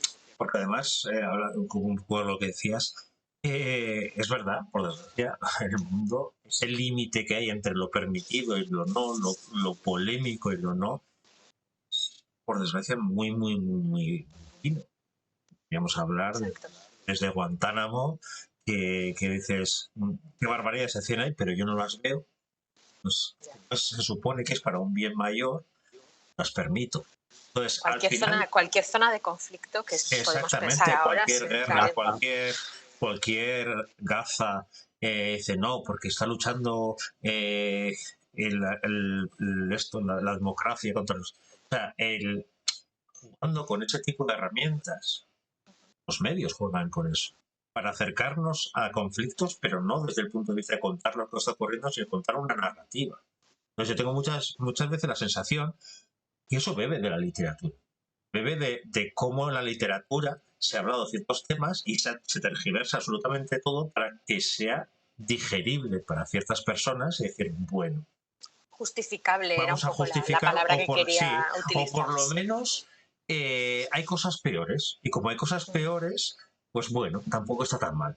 Y eso es precisamente viene mucho de todo este género de distopías, de antiutopías, de decir hasta qué punto estaríamos dispuestos a permitir y hasta qué punto no. Y ya cuando nos empezamos a preguntar ese tipo de cosas es cuando dices, la verdad me estoy preguntando si este punto puedo admitirlo y el siguiente ya no. O sea, ¿quién soy yo para decidir la escala de valor de la humanidad, sobre todo, lógicamente, cuando hablamos de la vida de los demás, no de la nuestra? Hablas de los demás, dice yo a este sí le puedes hacer eso porque es por mi beneficio. Entonces, yo creo que en vuestras distopías ponen el foco en eso. Carlos, ¿cómo fue el decidir irte a esas distopías para contar esa historia? A ver, es verdad que yo creo que me apropié un poco del término distopía, pero un poco muy conscientemente, porque hasta bien entrada la segunda novela, el mundo como tal, más allá de las fronteras Hmm. que rodean a nuestros personajes, no lo vemos. Sabemos lo que nos cuentan, pero no sabemos exactamente si lo que hay al otro lado de esas murallas es lo que nos cuentan o lo que no. Entonces, es verdad que ahí aproveché un poquito ese término, pues porque a la hora de comprar libros en una librería necesitamos que haya etiquetas, o por lo menos los libreros lo necesitan, para poner el libro en un sitio o en otro, etcétera, etcétera. Mm, pero es verdad que al final a mí me sirve como caballo de Troya completamente. O sea, la distopía en los últimos años no es exactamente la misma distopía de los 80, 70, que era una distopía más sesuda, más dura. Y es verdad que ahora también con el auge de las distopías juveniles y de acción, pues eran totalmente y funcionaban como tal, también como caballo de Troya, porque los Mm. Juegos del Hambre, fíjate, un fenómeno de masas y juvenil y adolescente, y en el fondo es una reflexión sobre las tiranías políticas y las dictaduras y muchísimas otras reflexiones. Entonces, en ese sentido, a mí me funcionaba perfectamente igual. O sea, yo como caballo de Troya, yo quiero, incluso como autor, quiero reflexionar mientras escribo sobre las cosas que me rodean y las polémicas y las tragedias y las cosas, porque también reflexiono escribiendo. Pero si yo digo o me propongo a mí mismo como escritor, voy a escribir una novela que reflexione sobre la migración, sobre el odio al diferente, sobre las expectativas impuestas en la infancia, pues soy el primero que me aburro porque no sé muy bien cómo partir de ahí y a quien se lo vaya a vender no me lo va a comprar. Entonces, jugar con el género de la distopía juvenil, adolescente, con es eso, es un caballo de Troya para yo te voy a contar una historia, además te voy a entretener porque vas a tener poderes, vas a tener personajes que evolucionan, mucha acción, giros, tramas, pero es verdad que a lo que luego yo creo que reverbera en la gente cuando lee las historias son problemas de fondo y la saga va en esa dirección. También, bueno, lo bueno de que sea una saga, de que vayan a ser 4, es que me permite ir poquito a poco sembrando las semillas de lo que luego va a crecer. Ujú. Pero bueno, mucha gente ya, o sea, casi todo el mundo que lo lee se da cuenta de que, vale, sí, son adolescentes o eso que veníamos hablando al principio. Es verdad que luego la conversación no nos ha llevado por ahí, pero es verdad que igual yo cuando empecé Limítrofes dije, ostras, en el primer párrafo el protagonista tiene 14 años, no es una novela No, infantil, esa, para esa nada. va a ser el Ah, final vale, uy, de perdón, la mesa, sí, sí, sí, me ese estoy es el bonus. adelantando. Aparte de las 4 pasas, es el bonus de hablar sobre la literatura juvenil y la literatura con jóvenes. Pues yo dije, mira, pues a Cristina le ha pasado lo mismo que a mí. Sí. Incluso un poquito más, porque es verdad que me parece más adulta Limítrofes que Los Niños Elegidos, seguro. Que la saga en general, pues a lo mejor no, porque la saga, pues eso, luego va creciendo porque pasan años y los personajes crecen. Pero efectivamente, o sea, es una manera de atrapar al lector con una trama entretenida, con una peripecia, con una aventura, pero luego también reflexionar sobre temas que nos repercuten y nos inmiscuyen a todos y que son temas pues, muy importantes. Estoy completamente de acuerdo, ese papel de caballo de Troya para meterse en historias que... Pero también es cierto, sobre todo en aquel boom, antes hablabas, por ejemplo, de los Juegos del Hambre, que podía ser también Divergente, la saga Divergente, la saga El Corredor del Laberinto y todo eso, que al final tenía la sensación, y mira que yo que, que al final ese era un doble caballo de Troya. Porque era un caballo de Troya que me estaba vendiendo una historia distópica, pero a su vez estaba desde un filtro suavizante en algunos puntos que al final también me daba la sensación como que diluía un poco el mensaje para centrarse en esa parte más de acción, más de... Y el mensaje quedaba un poco más, decías antes, en contra de las tiranías, sí, pero luego al final se va diluyendo también todo. Yo creo que más todavía en el Corredor del Laberinto al final no sabía ni de qué iba en sí, si era un virus, si era un zombie, si qué es que estaba ocurriendo por ahí. Pero tengo la sensación que en vuestros casos, por ejemplo, es todo lo contrario. Eh, yo creo que lo has explicado muy bien. Leyendo la segunda parte te das cuenta cómo yo te he venido a contar esta historia. Me has acompañado hasta aquí, pero es que yo te estoy contando esto de una manera muy efectiva, de una manera muy acompañándote poco a poco, lo decías, porque al ser una saga te puedo acompañar poco a poco, que no sea un golpe tan duro pues como en el caso de Chris, que de repente te veas un sopapo desde la primera página. Pero es de estos de que te voy dando un caramelito de unos chavales jugando a ser superhéroes en un domo estupendo, maravilloso, por ahí perdido.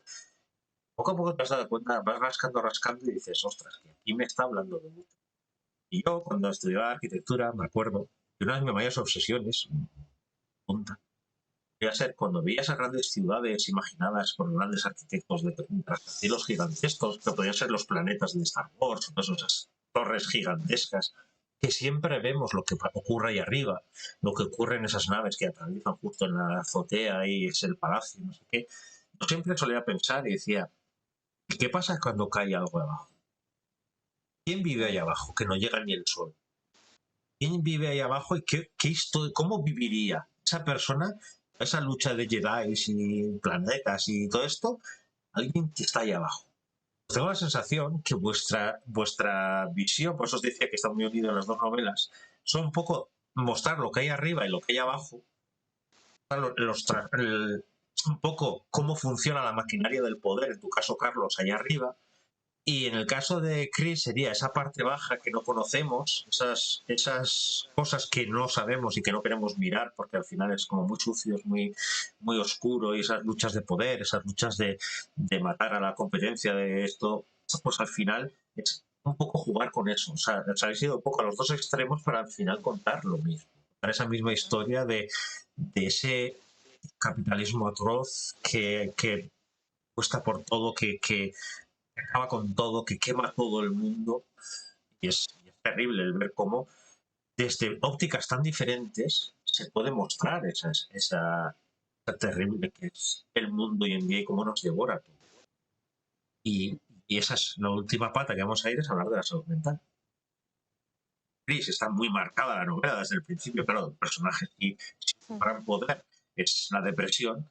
Pues claro, es complicado no hablar de la salud mental, pero hablas mucho de la salud mental. De manera directa y de manera indirecta, que yo creo que es una de las lecturas más interesantes de tu novela, es como si vuelves a releerla te das cuenta de cómo hay mucha más salud mental de la que pensamos. Y en tu caso, Carlos, hay algo que me llama mucho la atención, es que como desde esa óptica, vamos a decir, de esos grandes poderes, de esas grandes cosas, antes hablabas del cómic y del manga.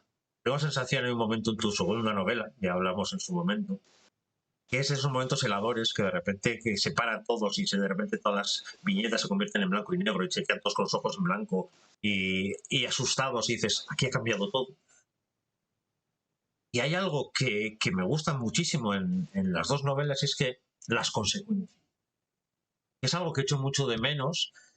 En tu caso, Carlos, que es personajes jóvenes, en tu caso es muy torturado el personaje, pero también es joven, también es adolescente. Como en muchas novelas dulcificamos las consecuencias de los hechos. Y en vuestro caso no, en vuestro caso se ve claramente, ya sea de una manera más directa desde el principio, ya sea evolucionando o con un golpe fuerte, que todo hecho tiene consecuencias. Y que es imposible que pueda seguir viviendo un adolescente cuando le ocurre todo lo que ocurre a su alrededor. Que no pasa nada en algunos sitios. ¿Cómo fue lidiar con esa parte? Es decir, en el fondo tengo que tratar esto. Al final estoy llevando al límite a mis personajes. Este límite tiene consecuencias. ¿Cómo fue trabajar con esa parte? Claro, ¿no? Pues es verdad que en ese sentido no me puse límites, nunca mejor dicho.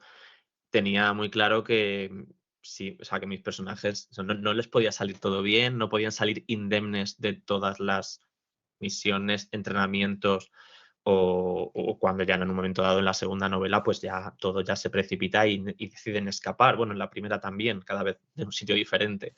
Tienen que pasar cosas, tiene que haber pérdida, tiene que haber heridas mentales y físicas y tiene que haber duelo y también tiene que haber fracaso, que es un poco el tema de uno de los protagonistas en el segundo libro, que de hecho hace poco una amiga lo acabó y me dijo, jo, pero qué pena este final de este personaje. Y yo, bueno, es que ha fracasado, no sé qué, y me dice, pero ¿cómo ha fracasado si tenía razón en todo? Y yo, jo, pues tienes razón. Al mismo tiempo tiene que lidiar con haber tenido razón o haber estado en lo cierto, o haber tenido una buena intuición y al mismo tiempo que eso no desemboque en, bueno, en un final feliz. Porque muchas veces pasa que le pasan cosas malas a gente que no lo merece o que ha hecho bien las cosas. Entonces, en ese sentido, es verdad que yo, bueno, pues Max dirá que soy cruel, que soy un autor cruel, pero, pero bueno, todavía tengo 2 novelas por delante para para Ir contrarrestar, más allá, no voy a para llegar machacarlos todavía más. para contrarrestar un poco, pero sí, o sea, yo tenía desde el principio claro que mis personajes yo quería que fueran muy autoconscientes y que autoconscientes de sus límites, de su fragilidad, y que también eso se viera reflejado en unos cuidados extra entre ellos también. O sea, en que las relaciones personales entre ellos fueran un pilar fundamental de la historia, porque quería que gente que no fuera fan de la ciencia ficción me leyera. Y si quería que disfrutara con una historia que es pues muy de nicho, necesitaba que se enamoraran de los personajes y de cómo se tratan y de cómo se relacionan entre ellos. Entonces creo que eso es, ahí la salud mental entra de lleno también. La ¿Ves? psicología. Sí, sí, sí. ¿Ves? Es que al final los personajes también te llevan por caminos insospechados. O sea, también es un poco a mí lo que me sucede a veces. No sé si se contado alguna vez creo que sí que lo he contado alguna vez, que yo lo primero que hago cuando escribo una historia, normalmente, es escribir el final. Y luego ya decido desde dónde empiezo a contarlo y cómo llego hasta donde quiero llegar, ¿no? Y es un poco también donde me llevaba un poco la historia, ¿no? Estos personajes que tienen muchos conflictos porque también se van formando como personas, lo que hablábamos de las transformaciones, estos personajes que el mundo está un poco, no sé si en contra, pero en parte en contra porque no encuentran su lugar, porque al principio no se dan, bueno, en el caso, por ejemplo, de Limítrofes, el personaje principal, el personaje principal, sin crear ningún spoiler, viene desde una situación muy, muy, muy, muy precaria y entonces parece como que va mejorando su vida o que va a mejorar su vida, pero en realidad lo que va es casi a peor al final, porque también es que el tema de la depresión, que creo que desgraciadamente todos conocemos a alguien o hemos sufrido episodios de depresión o conocemos a alguien muy allegado que ha sufrido depresión, sabemos pues hasta dónde puede llegar y todo lo que conlleva, no solamente para la persona, sino incluso para la gente que le rodea. Y en el caso de Muro, lo chungo realmente es que lo mantienen, que a mí me parecía que era el sumum del obsceno, que lo mantienen con una dedicación lo suficientemente alta como para mantenerlo funcional, pero asimismo no lo curan. O sea, tiene que continuar teniendo esa depresión para poder transmitirla, para poder contagiarla. Y a mí eso ya me parecía que es lo peor que se le puede hacer a una persona, ¿no? Contar con los medios para poder tratarlo y no hacerlo porque nos estamos aprovechando de esa persona. Entonces, al final, eso tiene, evidentemente, unas consecuencias. Esa tortura, yo lo considero tortura, tiene unas consecuencias que no pueden dar lugar a nada normal, entre comillas. O sea, todo lo que le sucede al personaje cuando entra en esa dinámica ya es todo muy raro y muy desviado de lo que se acepta socialmente. Y hay un momento en la novela en la que el personaje, que ya se ha convertido en Laszlo porque cambia de nombre, hace algo que está muy, muy, muy mal visto en nuestra sociedad. Tampoco quiero hacer mucho spoiler, pero bueno. Y de alguna manera creo que leyendo la novela lo curioso es que llegas hasta a empatizar con él por hacer eso, que ya es como... Pero qué retorcidas podemos llegar a ser a la hora de contar estas historias, porque al final la idea también es que nos cuestionemos cosas de nosotros mismos, o por lo menos yo me he cuestionado muchas cosas escribiendo esta novela, y aunque yo no he sufrido de depresiones agudas, sí que en un momento determinado, precisamente en mi adolescencia, juventud, sí que tuve un momento muy, muy delicado donde pasé una depresión, y es curioso cómo yo creo que es que te cambia hasta la manera de percibir las cosas, la realidad y todo, evidentemente las relaciones y cómo te relacionas o te dejas de relacionar, y te cambian muchas cosas en ti. Y creo que eso es un terreno muy fértil para explorar, de alguna manera. Y por eso creo que el tema de la salud mental, que hasta hace muy poco era bastante tabú y que incluso hoy sigue siendo, pues estoy pensando por ejemplo en las depresiones postparto, ¿no? Pero hay muchos temas, ¿no? de salud mental, pero hay cosas que nos da como, no vamos a hablar de esto porque es demasiado delicado, porque es demasiado, no queremos mirarnos en ese espejo, ¿no? Y creo que la ficción muchas veces nos permite adentrarnos en esas cuestiones que no nos gusta, que son incómodas, que nos hacen ver partes de nosotros mismos que a lo mejor muchas veces nos falta valor para mirar, pero que es necesario que las, o yo por lo menos pienso que es necesario también que las saquemos a la luz y que las expongamos, porque yo creo que el primer paso es también reconocer lo que nos pasa como sociedad, ¿no? Y creo que por eso es tan importante que, bueno, voy a hacer aquí un momento de reivindicación, que incluso desde los servicios públicos se consiga ayudar a la gente en todo lo que es el tema de la salud mental y no sea considerado como algo pues superfluo o que tienes que muchas veces acudir si realmente quieres una atención inminente o tienes que acudir a la atención privada, sino que eso tendría que ser algo que tendría que ser una prioridad también, como lo es en la salud pública, pues otras cuestiones y otros males. Entonces, no sé si te he respondido. Sí, no, completamente. Además, yo en el momento que leí esa parte tan cruel, hazlo, en el que lo mantienen Sí. útil, vamos a decir, porque es lo único que les importa útil, me recordó muchísimo a la crisis de los opiáceos en Estados Unidos. Al final, es decir, lo importante es que seas productivo. ¿Qué hago? ¿Te meto estos opiáceos? Vas a ser adicto, es igual. O sea, a mí lo que me importa es que sigas produciendo. Luego las consecuencias que tengan, pues oye, mira, ya se verá más adelante o no. Que al final es poner un puesto, poner una persona, luego otra y ya está. Pero al final, esa sensación de decir, no, yo te doy esto, que es para calmarte esta parte, sigues siendo igual de destrozado, pero parece que no, y así puedes seguir produciendo. Y eso es un poco el espíritu del acto.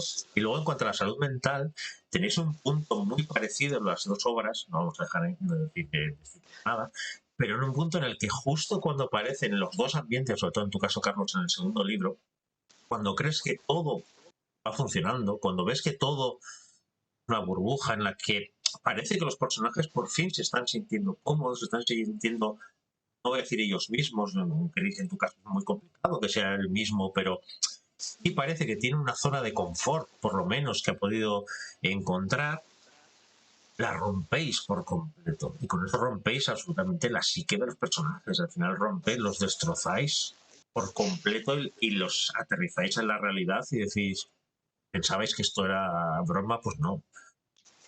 Pero mucho y conscientemente os vamos a... Esto es queriendo, no es porque sea un efecto literario, no, esto está muy buscado, esto es... Y darte cuenta que esa herramienta literaria funciona también en lo real, en el mundo, creo que las cosas que más miedo da es darnos cuenta de que como cuando tienes eso, una crisis pueda servir para remover todo el avispero y destrozar a esas personas. Ya hemos llegado al final. Hemos hablado de todo lo que tienen los libros y es justo donde iba a preguntar lo que Carlos. Claro, hemos hablado de jóvenes, de adolescentes. Y tenemos esa pequeña obsesión, sobre todo cuando ponemos en las libros, que miran, vale, pero con lo que decías tú, Carlos, al principio, tiene 15 años, vale, juvenil, le das a un joven limítrofes y, ostras, ojalá, yo claro. Lo digo en serio, ojalá. Lo que pasa es que la imagen que tenemos de literatura juvenil es un poco la imagen que tenemos de la adolescencia. Hay que protegerlo, hay que mostrarles el mundo, pero con cuentagotas, pero luego les decimos infantil. Entonces, yo tengo la sensación que esos límites que jugamos con la literatura juvenil, no juvenil, ese tipo de cosas, que simplemente colocar una estantería y ya está. En vuestro caso, ¿cómo veis vuestra obra? ¿Cómo veis la etiqueta juvenil? Y sobre todo, al ser jóvenes, ¿creéis que puede estar encaminado a público juvenil? ¿O a su vez utilizar jóvenes es para reclamar a esos adultos que todavía tenemos tantas heridas de la juventud y de la adolescencia y todavía estamos lamiendo tantas heridas para darnos cuenta que, oye, por lo menos seguimos vivos y que esa época es muy... ¿Cómo barajabais esa parte cuando empezasteis a pensar en esos personajes adolescentes y decir, ¿y estoy escribiendo juvenil? ¿No? Pues a mí me encantaría que me leyeran adolescentes de todas las edades. Mi sobrina de 12 años me ha leído y le ha encantado. Yo estoy seguro de que se habrá quedado en la capa que haya podido quedarse y habrá muchas cosas que no habrá captado, cosas que si lee dentro de 5 años entenderá de otra forma, pero como me pasa a mí con muchísimos libros y me ha pasado desde los 10 hasta los 30 años. Tengo más. Entonces, yo sé, o sea, me parece que bueno, es que lo sabemos, que es una concepción absurda y es una manera de desprestigiar ciertos géneros literarios, la fantasía que se empieza a dar a mitad del siglo XX, etcétera. Pero es una manera de desprestigiar el cuento de hadas, la literatura maravillosa. Y es que es tan viejo este prejuicio que es que yo ya no puedo más con él. Entonces, pues claro, cada uno que lea lo que quiera. Yo de joven, de pequeño, de niño, yo leía novela, lo que me llegaba. También porque en mi casa tampoco no había una cultura mm, muy consciente de lo que se leía. Yo era a lo mejor el que más leía de mi casa y leía pues lo que llegaba a mis manos. Tampoco leía muchísimo porque no había muchos libros en casa y tampoco comprábamos muchos. Pero mi madre, pues, no tenía tiempo de ponerse de detenerse a ver ni qué mangas me compraba, ni qué libros le pedía, ni qué lo que el niño quiera, si lee, estupendo. Y había novelas que abandonaba porque no entendía, porque no era el momento, porque me aburrían. Las cogía 10 años después, me pasaba lo mismo, las cojo hoy y a lo mejor me pasa lo mismo. O todo lo contrario, pues yo lo he dicho siempre, de hecho, ya te lo dije, Ariz, o sea, yo era muy fan de Michael Crichton, que es el autor de Parque Jurásico, del Mundo Perdido, de La amenaza de Andrómeda, de Congo, de Next. Yo me los leí todos con 10 años. Mm, No te sé decir qué entendí de todos esos libros, pero yo te puedo decir que me fascinaban. Y estoy seguro de que mi fascinación por la ciencia ficción, de que estudiara biotecnología, de hecho, como primera carrera, está súper ligado a eso y no me arrepiento para nada y creo que forma parte de mi idiosincrasia. Y de mi forma de escribir, por supuesto. Entonces, ¿a ese niño de 10 años le vamos a decir que esa literatura no está hecha para él? Yo estoy seguro de que Michael Crichton no estaba pensando en mí ni en ningún niño de 10 años al escribir sus obras. Pero, ¿qué más da? Entonces, Los niños elegidos, mi saga, pues efectivamente empieza con un tono, el tono sí es más juvenil, adulto, 16, 15, 17 años, pero efectivamente los temas que se tratan, la evolución de los personajes, los arcos, las tramas, van muchísimo más allá. Entonces, que lo lea quien quiere. ¿Veis? Bueno, a mí me encantaría que Limítrofe lo leyera todo el mundo, evidentemente, como dice un poco Carlos, pero no está pensado directamente para gente joven, porque, a ver, una cosa es que tú tengas que tu personaje principal sea joven, esto no quiere decir que el público al que va dirigido sea joven, y tampoco es necesariamente así, porque tú cuando escribes no piensas, esto lo va a leer tal o cual, me enfoco a o por lo menos yo no pienso de esa manera. Yo cuando escribo y de ahí sale lo que sale. Lo que ocurre es que sí que es verdad que cuando eres un lector o lectora joven, a lo mejor, como decía Carlos, no estás preparada para entender ciertas cosas. Y en concreto en Limítrofes, que empieza más o menos de una manera fuerte y tal, pero más, como más mainstream, pero se va cambiando a lo largo que va avanzando la trama, porque la trama de alguna, o sea, historia, porque la estructura va reflejando la transformación y la caída de los infiernos del personaje principal, y no puedo tampoco contar mucho para no spoilearlo. Entonces, ese tipo de estructuras a los lectores y lectoras jóvenes a lo mejor no las van a entender, bueno, ni a los jóvenes ni a los que no son tan jóvenes. Quiero decir, que no apelan a todo el mundo porque requieren también de una cierta,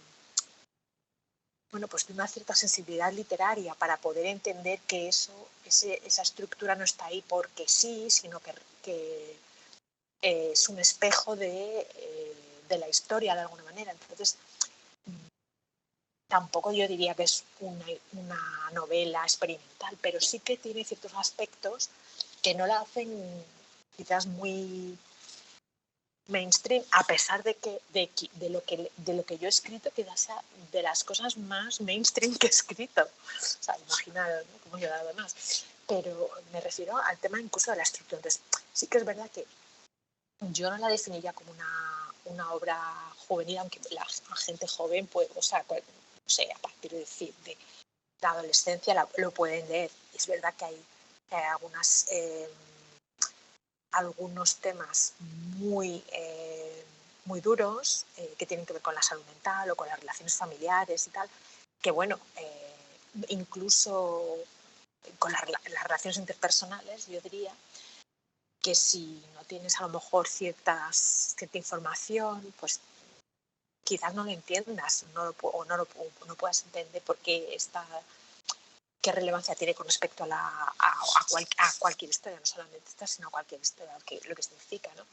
Pero más allá de eso, creo que a mí es que no me gusta tampoco lo que hablábamos un poco de las etiquetas. Las etiquetas son, bueno, unas herramientas que sirven para vender libros.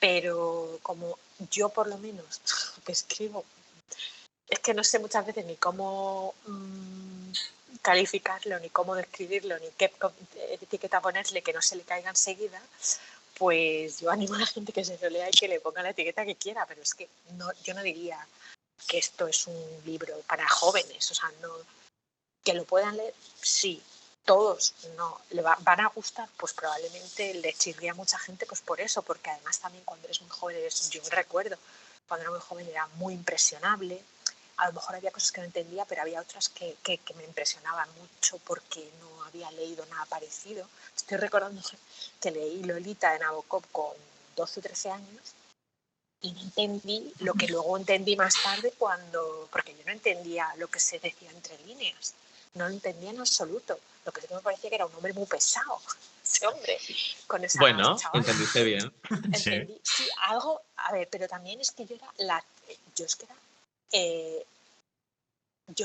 o sea, podía ser perfectamente la protagonista, tenía la misma edad prácticamente y entonces entendía que había algo raro, pero no entendía. Y además lo curioso de este libro en concreto es que yo escuchaba un rum rum de gente que decía, uy, este libro, y yo decía, pero ¿este libro qué? Entonces yo no entendía por qué había ese rum rum. Y luego, claro, hasta que no entiendes, no tienes herramientas a lo largo porque te han pasado cosas en tu vida y puedes descifrar situaciones, no te das cuenta de que esas situaciones que tú veías de pequeña de una manera, en realidad son otra cosa. Es un poco lo que hablaba Carlos antes de la vulnerabilidad. También es interesante que utilizamos estos personajes que son muy golosos desde el punto de vista narrativo porque son muy vulnerables y les pueden pasar muchas cosas. De hecho, les pasan muchas cosas. Son flexibles en el sentido de que son plásticos, se pueden hacer muchas cosas con ellos. Que a lo mejor personajes que tienen una mayor edad, pues un poco más recios en ese sentido, que también se pueden hacer muchas cosas, se puede experimentar mucho, pero es como menos creíble, ¿no? Sin embargo, cuando un niño, un chaval, cambia de humor o cambia radicalmente y se contradice constantemente, esto es súper creíble. Sin embargo, en un adulto, pues es como que lo cuestionamos más, que esto sea así, le debe pasar algo, no es normal. Sé que, bueno, que habría que hablar mucho sobre lo que es normal y lo que no es normal, pero bueno, me refiero a que hay comportamientos que de alguna manera, cuando eres joven, pues no se te juzga tanto, porque es que es joven, ¿no? Todavía no tiene una personalidad, todavía no es que... Y estas contradicciones, estas cosas, son muy golosas desde el punto de vista, no sé lo que piensa Carlos, pero a mí me parece que es como que se le puede sacar punta a muchas cosas, se puede... Sí, precisamente, y yo creo que es el cierre perfecto para el capítulo de hoy. Mi intención de este capítulo fue un poco provocar. Unir en el título juvenil, distopía, sobre todo porque estoy un poco harto de que yo tengo muchos alumnos adolescentes y tomamos la adolescencia como una gran masa informe, todos iguales, pero que no tienen ni personalidad, ni tienen vida, ni tienen nada, sino simplemente son adolescentes. Entonces, tengo la sensación que en la literatura, como muy bien decía Carlos, la etiqueta juvenil se utiliza de manera muy peyorativa. Es decir, cuentitos de niños que han crecido un poquito, entonces no vamos a hablar de cuentitos de niños, sino vamos a hablar un poquito más, pero que no están preparados todavía para entender lo que es el mundo. Entonces, el mejor ejemplo, yo creo que es tan peyorativo, es que yo nunca he oído contemporánea juvenil como género. Normalmente suele ser fantasía juvenil, ciencia ficción juvenil, incluso algunas terror juvenil, he llegado a ver. Ahora que está el romantasy y ese tipo de cosas, pues parece que todo además es juvenil y todo es juvenil. Pero porque han visto que es un negocio, no han visto cuál es el fin de contar esas historias. Entonces, voy a contar primero todo lo que hay dentro de vuestros libros, para que nos diéramos cuenta que en realidad esto es mucho más profundo. A veces, Chris, seguramente habrá muchos adolescentes que no estarán preparados o les será complejo el libro. Pero hay muchos adultos que también. Porque parece que pensamos que cuando somos adultos ahora de repente nos dan la pastilla de la adultez y ya somos racionales, somos conscientes del mundo, de la salud mental, somos súper empáticos.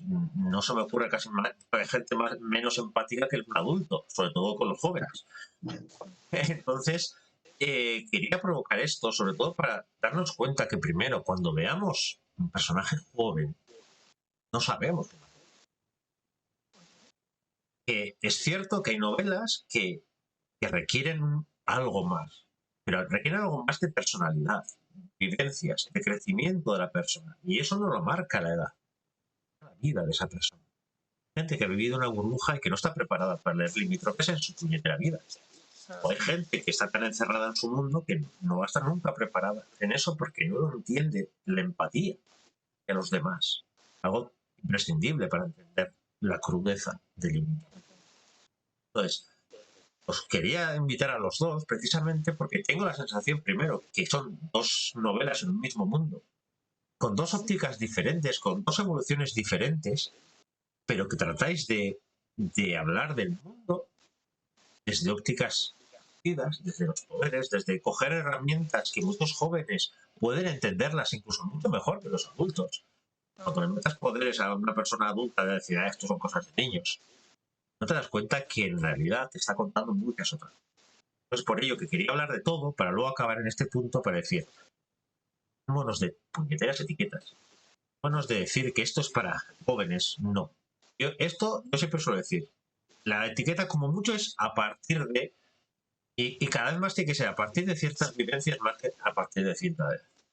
Yo tengo adolescentes, alumnos míos, que tengo la sensación que no puedes debatir con esa persona nunca, de nada, y hay personas que le darían 1000 vueltas en raciocinio, en tener las cosas claras, muchísimos adultos.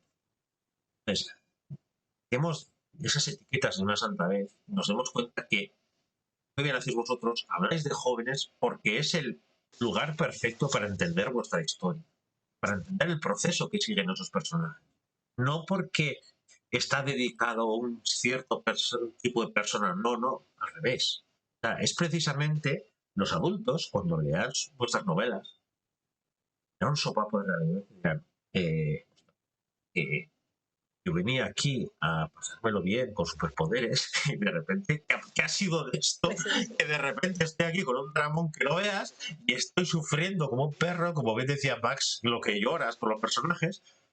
Acaba la novela y ahí yo, como estas dos obras, tengo la sensación de decir, qué bien me habéis llevado donde queréis. Y yo creo que eso es de las mejores cosas que se pueden decir de la literatura. Es decir, te pongo yo que soy lo más antitaurino del mundo, te pongo el capote para que entres, para que te diga, te voy a suavizar esta entrada en el mundo y de repente te voy a contar una cantidad de verdades que para cuando te des cuenta no sabes ni por dónde empiezas. Eso es para mí la buena literatura, siendo los personajes de 15 años, de 20 años, de 47 años o de 155. La verdadera literatura es la que te remueve, la que te conmueve, la que estabas diciendo, he pasado el rato, pero ostras, ¿cómo lo he pasado? La que Para te bien hace o para vibrar. mal, sí, la que te crea emociones. Y vuestra obra es muy emocionante en muchos sentidos. Por eso quería traeros, para decir, dejad de poner etiquetas de juventud, porque se puede ir a extremos muy diferentes. Y si tú siempre se suele decir, ya, pero es que, claro, una persona adulta, ¿cómo vas a ser identificado con un joven? Dice, la misma excusa que dicen los hombres para decir que no puedo identificarme con una mujer. Pero son los mismos que cuando les haces un personaje con un elfo, un orco, un enano y un mago recorriendo para quemar un anillo, se sienten súper removidos y te dicen que es lo mejor del mundo. Y dices, y con ellos sí te puedes sentir identificado. Con un personaje que tiene 500 años te puedes sentir identificado. Con uno que muere, te transforma y pasa no sé cuánto. Eso sí. Pero en cambio, con un joven que sufre no puedo sentirme identificado. La verdad. Así que mil gracias, la verdad, Carlos.